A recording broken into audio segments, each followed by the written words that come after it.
জুলাই বিপ্লবের ঘোষণাপত্রের মাধ্যমে সমাধি রচিত হবে ৭২-এর সংবিধানের। অপ্রাসঙ্গিক ঘোষণা করা হবে আওয়ামী লীগকে। দুপুরে বাংলা মোটরে এক সংবাদ সম্মেলনে এসব কথা জানান বৈষম্য বিরোধী ছাত্র আন্দোলনের আহ্বায়ক হাসনাত আব্দুল্লাহ। আর জাতীয় নাগরিক কমিটির মুখ্য সমন্বয়ক সার্জিস আলম জানান, এই ঘোষণাপত্র সামগ্রিকভাবে পুরো বাংলাদেশের লিখিত দলিল হয়ে থাকবে, যে দলিল নতুন স্বপ্ন ধারণ করবে, বাতিল করে দেবে বিগত সময়ে রাজনৈতিক প্রক্রিয়াকে। ২৪-এর বিপ্লব, প্রেক্ষাপট ও এর পরবর্তী বাংলাদেশ কেমন হবে আকাঙ্ক্ষার বয়ানও এতে থাকবে বলে জানান সার্জিস। শনিবার জুলাই বিপ্লবের ঘোষণাপত্র দেওয়ার জন্য কেন্দ্রীয় শহীদ মিনারে জমায়েতের ডাক দেয় বৈষম্য বিরোধী ছাত্র আন্দোলন ও জাতীয় নাগরিক কমিটি। সেই আলোকে হলো এই সংবাদ সম্মেলন। এই ৭২-এর সংবিধানের বিপরীতে গিয়ে মানুষ যে রাস্তায় নেমে এসেছে, সেটির প্রাতিষ্ঠানিক দালিলিক স্বীকৃতি ঘোষণা করার জন্য আমরা ৩১ ডিসেম্বর ২০২৪ বেলা ৩ ঘটিকায় ছাত্র জনতার উপস্থিতিতে শহীদ মিনার থেকে, যেখান থেকে আমাদের এক দফা ঘোষণা করা হয়েছে, ঠিক সেই জায়গা থেকে আমরা আমাদের প্রক্লেমেশন অফ জুলাই রেভলিউশন আমরা ঘোষণা করব। সামগ্রিকভাবে এই যে আমাদের জুলাই বিপ্লব, এই বিপ্লব থেকে আগামীতে বাংলাদেশের মানুষ যারা এই অভ্যুত্থানের সাথে সম্পৃক্ত ছিল, যারা ফ্যাসিস্ট বিরোধী আন্দোলনে প্রত্যক্ষ এবং পরোক্ষভাবে অংশগ্রহণ করেছিল, তাদের প্রত্যাশা কি, আশা আকাঙ্ক্ষা কি, আমরা আমাদের জায়গা থেকে মনে করি এই সামগ্রিক বিষয়গুলো আমাদের এই জুলাই বিপ্লবের সামগ্রিক বিষয়গুলো একটি ঘোষণাপত্রে লিখিতভাবে লিপিবদ্ধ থাকা প্রয়োজন। এ নিয়ে আলোচনা করতে আমাদের সাথে যোগ দিচ্ছেন বৈষম্য বিরোধী ছাত্র আন্দোলনের দপ্তর সম্পাদক জাহিদ আহসান। জনাব জাহিদ আহসান, আপনাকে স্বাগত। শুরুতে যে বিষয়টি জানতে যাচ্ছি, ৩১ তারিখে আপনাদের যে ঘোষণাপত্র আসবে, সেখানে মূলত কোন কোন বিষয়ের উপর গুরুত্ব দেওয়া হচ্ছে, আর সার্বিকভাবে এই ঘোষণাপত্রকে আপনারা কিভাবে দেখছেন? জি, ধন্যবাদ মাননীয় উপস্থাপক। আমরা একটা ঐতিহাসিক মুহূর্তে দাঁড়িয়ে আছি। আমরা দেখেছি আমাদের এই ভূখণ্ডের মানুষ ঐতিহাসিক পরম্পরায় বারবার লড়াই করেছে নিজেদের স্বাধীনতার জন্য, নিজেদের মুক্তির জন্য, কিন্তু প্রত্যেকবার তাদের সেই স্বাধীনতা, তাদের সেই মুক্তি নানাভাবে ব্যাহত হয়ে গেছে। আমরা দেখেছি কলোনি থেকে মুক্ত হওয়ার জন্য 1947 সালে আমাদের এখানকার লড়াইয়ের মাধ্যমে একটা আমরা ইংরেজ কলোনি থেকে মুক্তি পেলাম বটে। এরপরে যে রাষ্ট্রটি হলো পাকিস্তান রাষ্ট্র, সেখানে একটি রাষ্ট্র হিসেবে আমাদের যে ন্যায্য অধিকার, যে হিস্সা পাওয়ার কথা, সেটি আমাদের পাইনি। এর পরবর্তীতে 1969-এর গণঅভ্যুত্থান, 1971-এর মহান মুক্তিযুদ্ধের মাধ্যমে আমরা একটি স্বাধীন ভূখণ্ড পেলাম বটে। স্বাধীন ভূখণ্ড পাওয়ার 1 বছরের মাথায় আমাদের সেই স্বাধীনতার স্বপ্ন ভঙ্গ হলো। আমরা দেখলাম 1973 সালে নির্বাচন, আমরা দেখলাম 1974-এ বাকশাল করা হলো, আমরা দেখলাম স্বাধীনতার পরে দ্বিতীয় বাজেটেই এসে আমাদের পুরো জাতি একটি দুর্ভিক্ষের সম্মুখীন হলো। এর পরবর্তীতে আমরা কয়েকবার সেনা অভ্যুত্থান দেখলাম, এবং এরপরে 90-এর গণঅভ্যুত্থানের মাধ্যমে আমরা ভেবেছিলাম গণতন্ত্রের পথে এই বুঝি আমাদের যাত্রা শুরু হলো। কিন্তু 10 বছর না পেরোতেই আবারও 10 থেকে 15 বছরের মাথায় এসে 2008 সালের থেকে শুরু করে 2024, 16 বছর আমরা একটি ফেসিবাদী ব্যবস্থার মধ্য দিয়ে গেলাম। 2024-এ এসে প্রায় 2000 মানুষের জীবন এবং প্রায় 30,000 মানুষের অঙ্গহানি, আহত হওয়ার মাধ্যমে আমরা আরো একবার ফেসিবাদী ব্যবস্থা থেকে মুক্তি পেয়েছি বলে মনে করছি। আমাদের এখন এই মুক্তিকে সুসংগত করতে হবে, আমাদের এখন এই স্বাধীনতাকে ধরে রাখতে হবে। এটা আমাদের দ্বিতীয় লড়াই, এটা আমাদের দ্বিতীয় যুদ্ধ। সেই লড়াই কেন আমরা বারবার পিছিয়ে গেলাম, কেন আমাদের 47, 71, কেন আমাদের 90, কেন আমাদের 69 আমাদের হাত থেকে ব্যাহত হয়ে গেল, আমরা সেটা জানতে চাই। আমরা সেই কারণটাকে পর্যবেক্ষণ করেছি, এবং একইভাবে আমরা চাই কোনোভাবেই যাতে আমাদের হাত থেকে 24 ব্যাহত হয়ে না যায়। যে জন আকাঙ্ক্ষায় 5ই আগস্ট প্রায় 40 লাখ মানুষ গণভবনের দিকে যাত্রা শুরু করেছিল, সেই সকল মানুষের আকাঙ্ক্ষা নিয়ে এই জুলাইয়ের ঘোষণাপত্র। এই সকল মানুষ যারা জীবন দিয়েছেন, তারা যে আকাঙ্ক্ষায় জীবন দিয়েছেন, 30,000 মানুষ যেই আশা নিয়ে, যে আকাঙ্ক্ষা নিয়ে তাদের অঙ্গহানির ঝুঁকি নিয়ে। আরেকটি বিষয় জানতে যাচ্ছি, আপনারা যে ঘোষণাপত্র পাঠ করবেন, সেই ঘোষণাপত্রের মধ্য দিয়ে কি ৭২-এর সংবিধান বাতিল ঘোষণা করবেন? ৭২-এর সংবিধান বাতিল হবে কিনা আমরা বারবার বলেছি, বৈষম্য ছাত্র আন্দোলনের নেতৃবৃন্দ বারবার বলেছে আমরা এই পুঁজিবাদী সংবিধান কবরস্থ করতে চাই। আমাদের সংবিধান একটি সংস্কার কমিশন হয়েছে, তারা সেই সিদ্ধান্তকে দিবেন। তবে আমরা স্পষ্টভাবে বলতে চাই, যেই ঘোষণাপত্রটি 31শে ডিসেম্বর ঘোষণা হবে এর অবশ্যই একটা লিগ্যাল ভ্যালু থাকতে হবে। আমরা এখনো দাবি করছি, আমরা সামনেও দাবি করব, যাতে অবশ্যই যেই ঘোষণাপত্রটি পাঠ করা হবে সেটি সংবিধান যাতে অন্তর্ভুক্ত করা হয়, এবং যেই গণ অভ্যুত্থান আমরা করেছি সেই গণ অভ্যুত্থান যেটা পুরো বাংলাদেশের সকল মত, সকল দল, সকল রাজনৈতিক এন্টিটির মানুষ মিলে করেছে, সেটা অবশ্যই যাতে সংবিধান অন্তর্ভুক্ত করা হয়, এই দাবিটা আমরা জানাই। আরেকটি বিষয় হচ্ছে যে স্বাধীনতার পর থেকে যারা ক্ষমতায় ছিলেন, যেসব দল ক্ষমতায় ছিল, তাদের নিয়ে কি আপনাদের কোনো পর্যবেক্ষণ থাকবে কিনা এই ঘোষণাপত্রে? স্বাধীনতার পরে আমরা বারবার, আমি যে কথাটি একটু আগে আপনাকে প্রথমে বলছিলাম, এই স্বাধীনতার পরে আমরা যে মহান মুক্তিযুদ্ধ করলাম, আমাদের পূর্বপুরুষরা করলেন, সেই মহান মুক্তিযুদ্ধের আকাঙ্ক্ষা বারবার বিভিন্ন ভাবে বিভিন্ন জনের মাধ্যমে আমরা সেই আকাঙ্ক্ষায় পৌঁছতে পারিনি, এবং এর চূড়ান্ত প্রতিফলন আমরা গত 16 বছরে দেখেছি, আওয়ামী লীগের মাধ্যমে দেখেছি। আমরা বাংলাদেশের সমাজের এক রকমের প্রতিনিধিত্বকারী হিসেবে বলতে চাই, বাংলাদেশে কোনোভাবে আর আওয়ামী লীগ কামব্যাক করতে পারবে না। অন্যান্য দলসমূহ আমরা আশা করছি তারা ওই সকল ফেসিবাদী ব্যবস্থা থেকে হাঁটবে না, হাঁটলে তাদের ব্যাপারে আমাদের একই সিদ্ধান্ত হবে। জনাব জাহিদ আহসান, আমাদের সাথে যুক্ত হওয়ার জন্য আপনাকে অনেক ধন্যবাদ। ছাত্রদের পক্ষ থেকে ঘোষণাপত্র আসছে 31 ডিসেম্বর, সে বিষয়ে আমাদের সাথে কথা বলতে যুক্ত ছিলেন বৈষম্য বিরোধী ছাত্র আন্দোলনের দপ্তর সম্পাদক জাহিদ আহসান। 5 আগস্টের পর ঘোলা পানিতে মাছ শিকারের চেষ্টা করছে মুক্তিযুদ্ধের বিরোধিতাকারী জামাত, এমন অভিযোগ বিএনপির সিনিয়র যুগ্ম মহাসচিব রুহুল কবির রিজভীর। সকালে জাতীয়তাবাদী রিকশা, ভ্যান, অটো শ্রমিক দলের পক্ষে বিএনপির প্রতিষ্ঠাতা সাবেক রাষ্ট্রপতি জিয়াউর রহমানের সমাধিতে শ্রদ্ধা জানানোর শেষে অভিযোগ করেন তিনি। রিজভী বলেন, 16 বছরের নিরবিচ্ছিন্ন আন্দোলনের ফসল জুলাই বিপ্লব। শেখ হাসিনার আমলে যারা লুটপাট করেছে সেই এস আলমদের উত্তরসূরি হয়ে অনেকেই ব্যাংক দখল করেছে। বড় বড় কথা বলে বিএনপির নামে কলঙ্ক দেওয়ার চেষ্টা চলছে।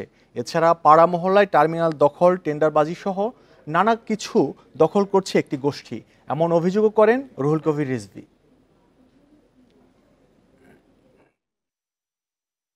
শেখ হাসিনার আমলে যারা ব্যাংক লুট করেছে, ব্যাংক আত্মসাৎ করেছে, এস আলমদের উত্তরসূরি হিসাবে 5ই আগস্টের পর আমরা কি ব্যাংক আত্মসাৎ করতে দেখিনি?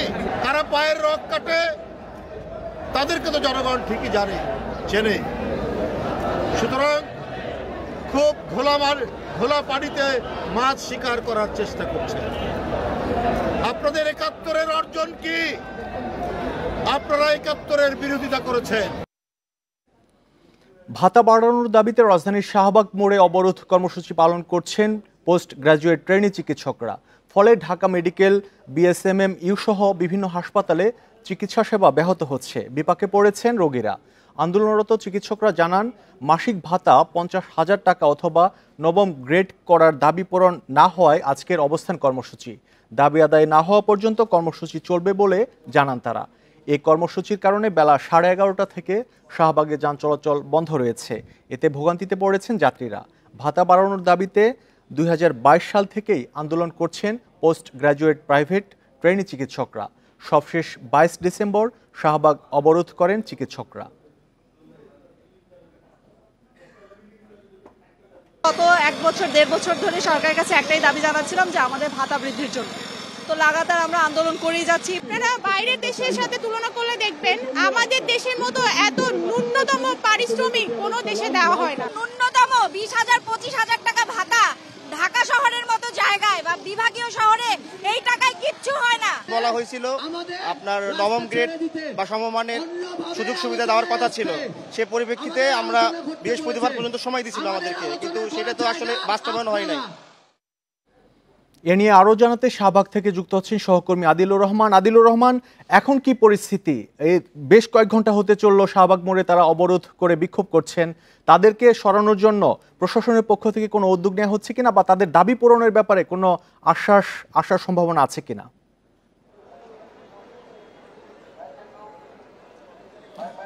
দেখুন, সেই বেলা 11:30 থেকে এই পোস্ট গ্রাজুয়েট প্রাইভেট ট্রেনি যে চিকিৎসকরা আন্দোলনে নেমেছেন, তারা এখনও তাদের আন্দোলন অব্যাহত রেখেছেন। আমরা জানতে চেয়েছিলাম আসলে যে কতক্ষণ তারা তাদের এই আন্দোলন চালিয়ে যাবেন। তারা যেটি আসলে বলছেন যে যতক্ষণ পর্যন্ত 50,000 টাকা বেতন অথবা নবম গ্রেডের প্রজ্ঞাপন জারি না হবে ততক্ষণ পর্যন্ত তারা তাদের যে আন্দোলন সেই আন্দোলন চালিয়ে যাবার ঘোষণা তারা দিয়েছেন। আমরা এরই মধ্যে আসলে যেটা জানতে পেরেছি যে পুলিশের পক্ষ থেকে বেশ কয়েক দফা তাদেরকে এই সড়কটি ছেড়ে দেবার জন্য আহ্বান জানানো হয়েছে, কিন্তু যারা আন্দোলন করছেন তারা যেটি বলছেন যে পুলিশের যে আহ্বান তাতে তারা সাড়া দেবেন না, যতক্ষণ পর্যন্ত না তাদের প্রজ্ঞাপনটি আসলে জারি করা না হয় ততক্ষণ পর্যন্ত এই আন্দোলন তারা করবেন। এবং একই সাথে আমরা এই আন্দোলনে যারা নেতৃত্ব দিচ্ছেন তাদের কণ্ঠে আসলে তেমন হুঁশিয়ারিও আসলে শুনেছি যে পুলিশের পক্ষ থেকে বা প্রশাসনের পক্ষ থেকে তাদেরকে যদি এখানে সরিয়ে দেওয়ার জন্য কোনো বাধা দেওয়া হয় অথবা তাদেরকে কোনো লাঠিচার্জ বা তাদের উপরে কোনো ধরনের কোনো অত্যাচার যদি আসলে নেমে আসে সেক্ষেত্রে তারা সেটি আসলে প্রতিহত করবে এবং একই সাথে তারা চিকিৎসা সেবা অনির্দিষ্টকালের জন্য বন্ধ করে দেওয়ার হুঁশিয়ারও এই চিকিৎসকরা দিয়েছেন। অর্থাৎ তারা বলছেন যে তাদের আন্দোলন কেউই বাধাগ্রস্ত করতে পারবে না, তারা আন্দোলন থেকে কোনোভাবে পিছু পা হবেন না। এবং আমরা যারা আন্দোলন করছেন, যারা নেতৃত্ব দিচ্ছেন তাদের কাছে জানতে চেয়েছিলাম যে এখন পর্যন্ত মন্ত্রণালয় বা ঊর্ধ্বতন মহল থেকে তাদের কাছে কোনো ধরনের কোনো বসা বা তাদের যে দাবিগুলো আছে সেই দাবিগুলো মেনে নেওয়া হবে বা দাবিগুলো পূরণের ব্যাপারে কোনো সমঝোতা বা কোনো আশ্বাস এসেছে কিনা। তারা যেটি আসলে বলছেন যে এখন পর্যন্ত তাদের সাথে কেউ যোগাযোগ করেনি, কোনো মন্ত্রণালয় থেকেও তাদের সাথে যোগাযোগ করেনি এবং যে কারণে তারা তাদের যে আন্দোলন সেই আন্দোলনটি অব্যাহত রেখেছেন। আমরা এই চিকিৎসকদের সাথে কথা বলেছিলাম যে তারা কর্মবিরতি দিয়ে কেন আসলে আন্দোলনটি করছেন। তারা যে দাবিগুলো আসলে তুলে ধরছেন সেটি হচ্ছে যে তারা এই যে এফসিপিএস প্রথম পর্ব শেষ করে দ্বিতীয় পর্বে তারা আছেন এবং কয়েকদিনের মধ্যে তাদের দ্বিতীয় পর্বটি আসলে শেষ হয়ে যাবে। এই অবস্থার মধ্যে এত অভিজ্ঞতা নেয়ার পরেও তাদেরকে মাত্র 25,000 টাকা বেতন দেওয়া হচ্ছে, যেটি আসলে এখন খুবই কম। এবং তারা বলছেন যে যদি তারা বিশ্বের সঙ্গে তুলনা করেন, অন্যান্য দেশের সঙ্গে তুলনা করেন, সেক্ষেত্রেও তাদের এই ভাতাটি অনেক কম। 2022 সালে তাদেরকে 20,000 থেকে 25,000 টাকা এই ভাতাটি বাড়ানো হয়েছিল। এরপরে গত 5 আগস্টের পরে তারা আবার আন্দোলন শুরু করেন, তারা বিভিন্ন মহলে গিয়েছেন, মন্ত্রণালয়ে গিয়েছেন। এরপরে গত 22 ডিসেম্বর তারা এই শাহবাগেই অবস্থান কর্মসূচি নিয়েছিলেন। পরবর্তীতে তাদেরকে আশ্বাস দেওয়া হয়েছিল যে প্রজ্ঞাপনের মাধ্যমে তাদের ভাতা বাড়ানো হবে, কিন্তু মাত্র 5,000 টাকা তাদেরকে বেতন বা ভাতা বাড়ানো হয়েছে, যেটিকে তারা প্রহসন বলছেন এবং বলছেন যে 5,000 টাকা বাড়িয়ে যে 30,000 টাকা করা হয়েছে এই 30,000 টাকা তারা কোনোভাবেই মানেন না। তাদেরকে 50,000 টাকা ভাতা দিতে হবে অথবা নবম গ্রেডের ভাতা বৃদ্ধির দাবিতে পোস্ট গ্রাজুয়েট ট্রেনি চিকিৎসকেরা শাহবাগে অবরোধ করছে, সেই খবর জানাচ্ছিলেন সহকর্মী আদিলুর রহমান। দাবি পূরণের আশ্বাসে কর্মসূচি প্রত্যাহার করেছেন বিগত সরকারের সময় নিগৃহীত সেনা পরিবারের সদস্যরা। এর আগে সকালে ন্যায্য পাওনার দাবিতে জাহাঙ্গীর গেটের সামনের সড়কে অবরোধ করে অবস্থান কর্মসূচি পালন করেন তারা। এ সময় সড়কে যান চলাচল বন্ধ হয়ে যায়। এই কর্মসূচির আয়োজন করে চাকরিচ্যুত সশস্ত্র বাহিনীর সদস্যদের প্ল্যাটফর্ম সহযোদ্ধা। তাদের 3 দফা দাবি হলো, বিগত সরকারের আমলে যারা চাকরি হারিয়েছে তাদের পুনর্বহাল করতে হবে, প্রতিরক্ষা আইন সংশোধন করতে হবে, যদি চাকরিতে পুনর্বহাল করা সম্ভব না হয় তবে পেনশন দিতে হবে। এদিকে 3 বাহিনীর প্রধানের পক্ষ থেকে 5 কর্মদিবসের মধ্যে কমিটি করার ঘোষণা দেয়া হয়েছে বলে জানিয়েছে সহযোদ্ধার প্রধান সমন্বয়ক নাইমুল ইসলাম। এই কমিটি আন্দোলনরত চাকরিচ্যুত সশস্ত্র বাহিনীর সদস্যদের দাবি বাস্তবায়নে কাজ করবে।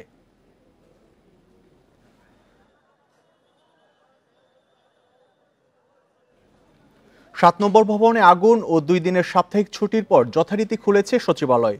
তবে আগুনে ক্ষতিগ্রস্ত বিভিন্ন মন্ত্রণালয়ের অফিসগুলো অন্য স্থানে কাজ শুরু করেছে। সকালে সচিবালয়ের ভেতরে উপদেষ্টাদের ছাড়া অন্য কারো ব্যক্তিগত গাড়ি বা মোটরসাইকেল প্রবেশ করতে দেয়া হয়নি। সবার কার্ড পরীক্ষা করে ভেতরে ঢুকতে দেয়া হচ্ছে।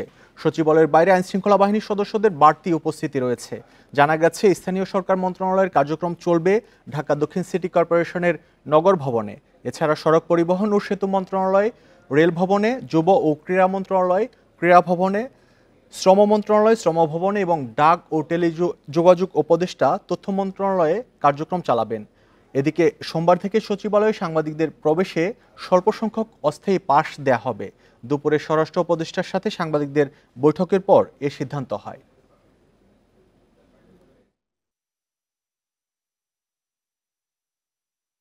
ফোনটা নিয়ে ভিতরে ঢুকতে পারতেছি না, তো কোথায় গাড়ি রাখবো কিছু বুঝতে পারতেছি না। আমি মনে করি যে সচিবালয়ের মতন একটা জায়গায় অবশ্যই একটা পেজে অথবা আমাদের ইনফর্ম করা। তাছাড়া এখন আমরা বাইক নিয়ে নিরাপদে অফিস করব না বাইক পাহারা দেব। এ নিয়ে আরো জানাতে সচিবালয় থেকে যুক্ত হচ্ছেন সহকর্মী হাসিফ মাহমুদ শাহ। হাসিফ মাহমুদ শাহ, সাংবাদিকদের বিষয়ে যে সিদ্ধান্ত, এই সিদ্ধান্ত আসলে কিভাবে বাস্তবায়ন হবে বিস্তারিত জানাবেন। আর স্বরাষ্ট্র মন্ত্রণালয়ের সাথে স্বরাষ্ট্র উপদেষ্টার সাথে যে দেখা হয়েছে সেখানে তিনি আর কি বলেছেন?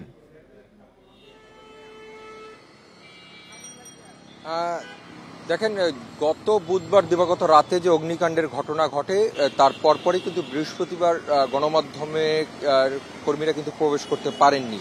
এবং আমি একটু দেখাতে চাই, এই মুহূর্তে আমরা সচিবালয়ের সামনেই রয়েছি এবং সচিবালয়ের সামনে কিন্তু অনেক গণমাধ্যম কর্মী যারা প্রতিদিন এখানে নিউজ কভারের জন্য আসেন তারা কিন্তু এখনো দাঁড়িয়ে আছেন, কারণ ভিতরে প্রবেশের আজকে পর্যন্ত কোনো অনুমতি মেলেনি। কিছুক্ষণ আগে আমরা সচিবালয়ে যারা নিয়মিত কভার করি তাদের একটি দল প্রতিনিধিকে স্বরাষ্ট্র উপদেষ্টা ডেকেছিলেন সচিবালয় বাংলাদেশ সেক্রেটারি রিপোর্টার্স ফোরামের নেতৃত্বে। সেখানে আমরা প্রায় 21 জনের মতো স্বরাষ্ট্র উপদেষ্টার সাথে বসেছি। উনি আমাদের কাছে যেটি বলেছেন যে এই মুহূর্তে স্বরাষ্ট্র মন্ত্রণালয় এবং পিআইডি থেকে যত ধরনের কার্ড দেওয়া হয়েছে সব কটি কার্ড বাতিল করা হয়েছে, এটি সরকারের চূড়ান্ত সিদ্ধান্ত। এক্ষেত্রে সাধারণত স্বরাষ্ট্র মন্ত্রণালয় থেকে যে কার্ডগুলো দেওয়া হয় সেক্ষেত্রে দেখা যায় সেই কার্ডগুলো সরকারের বিগত দিনের যে সচিবরা বা বিভিন্ন ধরনের সচিবালয়ে যারা কাজ করেন তাদেরকে দেওয়া হয়, সেই কার্ডগুলোও তারা বাতিল করেছেন। একই সাথে গণমাধ্যম কর্মীরা যেন নিউজ কভার করতে পারেন সেই কার্ডগুলো দেওয়া হয় পিআইডি থেকে তথ্য মন্ত্রণালয়ের অধীনে, সেই কার্ডগুলো বাতিল করা হয়েছে। এবং উনি বলেছেন যে আজকে বিকেল নাগাদ যে ফরেন্সিক ডিপার্টমেন্ট আছে তারা যে এই যে সপ্তম ভবনে যে অগ্নিকাণ্ডের ঘটনা ঘটেছে সেই ভবনের ফরেন্সিক কাজ শেষ হবে এবং তারপরে কালকে থেকে তারা সীমিত পরিসরে সাংবাদিকদের প্রবেশের একটা অনুমতি দিবেন। সেক্ষেত্রে আমরা জানতে চেয়েছিলাম আসলে এইটা কতদিন ধরে চলবে। আপাতত 2 সপ্তাহ পর্যন্ত আসলে এই সচিবালয়ে বিভিন্ন কাজে যারা আসে দর্শনার্থী তারা আসলে প্রবেশ করতে পারছে কিনা? দেখেন, এই মুহূর্তে সকল ধরনের অস্থায়ী স্থায়ী পাস বন্ধ রয়েছে। প্রতিদিন সচিবালয়ে যারা আসেন সেই ধরনের, যারা বিভিন্ন মন্ত্রণালয়ে আসেন সেই ধরনের পাস কিন্তু আজকে বন্ধ রয়েছে। বিগত বৃহস্পতিবারও কিন্তু বন্ধ ছিল এবং আগামীতেও সেই পাসটি বন্ধ থাকবে। এবং সেটি কবে নাগাদ চালু হবে সেই বিষয়ে কিন্তু একটি নির্দেশনা স্বরাষ্ট্র মন্ত্রণালয় থেকে এসেছে, ডিএমপি বরাবর সেটা আবেদন করতে বলা হয়েছে। হাসিফ মাহমুদ শাহ, আপনি সংবাদ সংগ্রহ করতে থাকুন, আমরা আবারও আপনার পরবর্তীতে আপনার সাথে যোগাযোগ করবে। 2 দিন কর্মবিরতির পর কাজে ফিরেছেন নৌ শ্রমিকেরা। চট্টগ্রামের 17টি নৌ ঘাট ও বহির্নোঙরে লাইটারেজ জাহাজে পুরোদমে কাজ শুরু হয়েছে। রাত থেকে শ্রমিকরা কাজে যোগ দিলেও সকাল থেকে পূর্ণ উদ্যমে কাজ শুরু করেন। এতে গত 2 দিনের স্থবিরতা কেটে গিয়ে ফের কর্মচাঞ্চল্য তৈরি হয়েছে। 2 দিন কর্মবিরতির পর সচল বাঘাবাড়ি নৌবন্দর। এই নৌবন্দর হয়ে উত্তরাঞ্চলের 17 জেলায় জ্বালানি তেল, সারসহ বিভিন্ন পণ্য সরবরাহ করা হচ্ছে। চাঁদপুরে প্রায় 15টি ঘাটের 3000 শ্রমিক তাদের কার্গো জাহাজের পণ্য গোডাউনে তুলছেন। তেলবাহী ট্রেনের ডিপোতে 3 দিন পর পেট্রোল, অকটেন, কেরোসিন তেল লোড আনলোডিং কার্যক্রম শুরু হয়েছে। চাঁদপুরে 7 নৌ শ্রমিক খুনের ঘটনায় সুষ্ঠু বিচার চেয়ে বৃহস্পতিবার থেকে কর্মবিরতিতে যায় শ্রমিকরা। শনিবার রাতে শ্রমিক নেতাদের সঙ্গে বৈঠকে দাবি পূরণের আশ্বাসের পর কাজে যোগ দেওয়ার সিদ্ধান্ত জানান শ্রমিক নেতারা।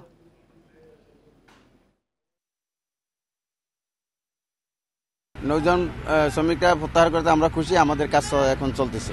ক্ষয়ক্ষতি হয়েছে, আয় রোজগার বন্ধ থাকাতে অনেক কষ্ট হয়েছে। এখন আজকে কাজ শুরু হয়েছে, তাই আমরা অনেক খুশি। কিন্তু আমাদের আগের পিটি মহোদয় উদ্বোধনের বিষয়ে মন্ত্রী মহাশয় কথা বলছিল, উনি একটা উদ্বোধনের একটা সম্ভাব্য একটা তারিখ দিয়ে দিয়েছিল। সেই তারিখের ভিত্তিতে কিছু মালামাল প্রদর্শন করা ছিল, কিন্তু কাজ করছে হলো সম্ভবত ওনার এপিএস ছিল জুয়েল, মানে কাজবান এন্টারপ্রাইজ নাম। আমরা কিনেছি, ল্যাবের যারা আছে তারা দেখবে। কিছু মেয়াদ যেতেও পারে, নাও পারে। অন্য একটা গাড়ি আমাদের আগের পিটি নিয়ে আসছিল, মেরামত করে সেটা উনি ব্যবহার করতো, উনি চালাইতো, অফিসিয়ালি চালাইতো। আর 2টা গাড়ি আমাদের প্ল্যানিং কমিশনে একটা চলতো, মিনিস্ট্রিতে একটা চলতো। সাবেক প্রকল্প পরিচালকের দাবি, টিস্যু কালচার ও মলিকুলার ডায়াগনোসিসের পরীক্ষাগার স্থাপন করা হয়েছে। কাজ শুরু না হয় দায় দিলেন বর্তমান পরিচালককে। অভিযোগকারী আছে মন্ত্রীর ফুফাতো ভাই, তদন্তকারী কর্মকর্তাকে হচ্ছে মন্ত্রী আছে স্বাস্থ্য বোন, যেটা বলা হয় আর কি। এফএম এন্টারপ্রাইজের মালিক ইয়াসির আরাফাত, ভাইজির নাম আছে শাহিনা ফেরদৌসী। তবে দুর্নীতি বিশেষজ্ঞরা বলছেন, এই প্রকল্পে আগের সরকারের স্বার্থ জড়িত, এইসব আরও খতিয়ে দেখা উচিত। অধিদপ্তরের নিজস্ব অনুসন্ধানে যেহেতু প্রতীয়মান হয়েছে বা প্রতিবেদনে উল্লেখ করা হয়েছে, এখন অন্তর্বর্তীকালীন সরকারের মেয়াদে বিশেষ করে এরকম চট করে বরাদ্দ দিয়ে এই প্রকল্প চলমান রাখার কোনো যুক্তি আমরা দেখি না। এরই মধ্যে প্রকল্পের উপপরিচালককে পদোন্নতি দিয়ে পরিচালক করা হয়েছে। Arafatur Rahman, independent news, Dhaka. গ্রাহকদের আস্থা ফেরাতে না পারলে আর্থিক খাতের ক্ষত বাড়বে বলে মন্তব্য করেছেন বাংলাদেশ ব্যাংকের গভর্নর আহসান এইচ মনসুর। দেশের ব্যাংকিং খাতকে আরও বিকশিত করতে নৈতিকতা ও শৃঙ্খলা প্রয়োজন বলেও জানান তিনি। সকালে রাজধানীর মিরপুরে Bangladesh institute of bank management BIBM এর সুবর্ণ জয়ন্তীর অনুষ্ঠানে তিনি এসব কথা বলেন। গভর্নর বলেন, গত বছরগুলোতে ব্যাংক খাত যেভাবে এগিয়ে যাওয়ার কথা ছিল সেভাবে এগোতে পারেনি। এ খাতের নতুন চ্যালেঞ্জ, সবুজ অর্থায়ন ও প্রযুক্তি নিয়েও সবাইকে কাজ করার আহ্বান জানান তিনি। এ সময় তিনি BIBM এর কার্যক্রমকে আরও গতিশীল করার পরামর্শ দেন। ব্যাংকিং খাতের চ্যালেঞ্জ মোকাবেলায় BIBM সহযোগী হবে বলেও আশা করেন বাংলাদেশ ব্যাংকের গভর্নর। ব্যাংকিং খাতের বাংলাদেশে অনেক দূর এগিয়েছে, কোনো সন্দেহ নেই। পুরো আর্থিক খাতটাই যত দূর এগোতে পারত সেটা আমরা পারিনি। আমাদের অনেক অর্জন সত্ত্বেও অনেক ব্যর্থতা আছে। তো যাই হোক, এটার মূলে কোনো একক গোষ্ঠী বা একক ব্যক্তিত্ব নয়, এটার মূলে আমরা সবাই হয়তো ভিন্নভাবে কাজ করতে পারতাম। যশোরের নোয়াপাড়ায় সাবেক কাউন্সিলর জিয়াউদ্দিন পলাশকে কুপিয়ে হত্যা করেছে দুর্বৃত্তরা। শনিবার রাত 10টার দিকে পৌর শহরে এই হামলার ঘটনা ঘটে। এ ঘটনা এখনও কোনো মামলা এবং কেউ আটক হয়নি। নিহত জিয়াউদ্দিন পৌরসভার 4 নম্বর ওয়ার্ডের সাবেক কাউন্সিলর এবং আওয়ামী লীগের সাধারণ সম্পাদক ছিলেন। শনিবার রাতে স্থানীয় একটি চায়ের দোকান থেকে তাকে ডেকে নিয়ে যাওয়া হয়। পরে শহরের আয়কর অফিসের পেছনের একটি পরিত্যক্ত ঘরে হত্যার পর তাকে ফেলে রেখে যায় দুর্বৃত্তরা। এলাকাবাসী তাকে উদ্ধার করে অভয়নগর উপজেলা স্বাস্থ্য কমপ্লেক্সে নিয়ে গেলে রাত 10:30টায় চিকিৎসক তাকে মৃত ঘোষণা করেন। ময়নাতদন্তের জন্য পাঠানো হয়েছে যশোর সদর হাসপাতালে। প্রায় 2 যুগ আগে জিয়াউদ্দিনের বাবা, শ্রমিক নেতা ও 4 নম্বর ওয়ার্ডের কাউন্সিলর ইব্রাহিম হোসেন সর্দারকে গুলি করে হত্যা করা হয়েছিল। টিউব দিয়ে শ্বাসরোধ করে তাকে মেরে ফেলছে। মেরে ফেলার আগেও যখন অনেক টর্চার করছে তখন বলছে যে এরকম 20,000 টাকা দে। তখন ভাইয়া ফোন করে বলে দেয় ভাবিকে, ওরা গেলে বাড়ি থেকে 20,000 টাকা নিয়ে আসে। 20,000 টাকা দেওয়ার পরেও ভাইয়াকে রেহাই দেয়নি। লোকসানের বোঝা এবং কোচ, ইঞ্জিন, জনবল সংকট সহ বিভিন্ন কারণ দেখিয়ে 18 বছরে পশ্চিমাঞ্চল রেলওয়ের 23টি ট্রেন বন্ধ হয়েছে। এতে এসব রুটের হাজারো যাত্রী বঞ্চিত হচ্ছেন রেলের সেবা থেকে।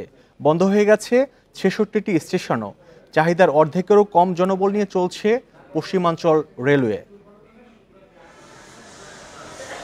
তুলনামূলক কম খরচ, নিরাপদ ও যানজটের ভোগান্তিতে পড়তে হয় না বলে যাত্রীদের কাছে ট্রেন বেশ জনপ্রিয়।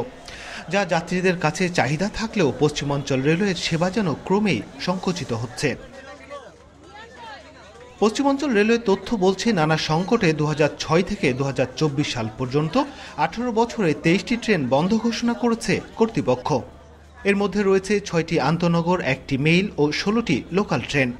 জনবল ও অবকাঠামো সংস্কারের অজুহাতে 265টি রেল স্টেশনের মধ্যে বন্ধ 66টি। বর্তমানে স্টেশন মাস্টার নাই, পোর্টারও নাই, কেউই নাই। বছর খানিক হলো মোটামুটিভাবে এটা বন্ধ আছে। চাঁপাইনবাবগঞ্জ থেকে খুলনাগামী মহানন্দ এক্সপ্রেস, আরেকটা হচ্ছে চাঁপাইনবাবগঞ্জ থেকে ঈশ্বরদী মেলটন এক্সপ্রেস। এই স্টেশনটা ধরেন 20 বছর আগে খুব জাঁকজমক ছিল, এখন প্রায় 10 থেকে 15 বছর হলে কোনো ট্রেনও থামে না। বিশ্লেষকরা বলছেন, উন্নত বিশ্বে যেখানে রেলকে লাভজনক খাত হিসেবে দেখা হচ্ছে, সেখানে বাংলাদেশ রেলওয়ে টানছে লোকসানের বোঝা। এটি সময় উপযোগী ও দীর্ঘমেয়াদী পরিকল্পনার অভাবের ফল। লোকাল ট্রেনগুলো তো আমি যতটুকু জানি লোকজন চড়তেই পছন্দ করে, যেহেতু তাদের খরচও কম লাগছে এবং যদি যানজট বা চিন্তা করে তার থেকেও কম সময় পৌঁছায় যাচ্ছে। তো সেক্ষেত্রে আমার মনে হয় যে ওনাদের একটু এই ব্যাপারে নিজেদের মধ্যে একটু চিন্তাভাবনা করে এবং আলাপ আলোচনা করে যতটুকু টেকনিক্যাল পার্সন দরকার তারা যে নিয়ে বসেন। পশ্চিমাঞ্চল রেলের মহাব্যবস্থাপক বলছেন সেবার মান বাড়াতে সবকিছু নতুন করে শুরু করতে কাজ করছেন তারা। একটা নতুন ট্রেন পরিচালনা করতে গেলে আমার লাগবে প্রয়োজনীয় সংখ্যক কোচ, লোকোমোটিভ এবং সেই সাথে জনবল, আর স্টেশনগুলো চালু করতে হবে। সবগুলোতেই ঘাটতি রয়েছে, যে কারণে আমরা প্রায়োরিটি বেসিসে যে সমস্ত দরকার সেগুলো করার চেষ্টা করছি।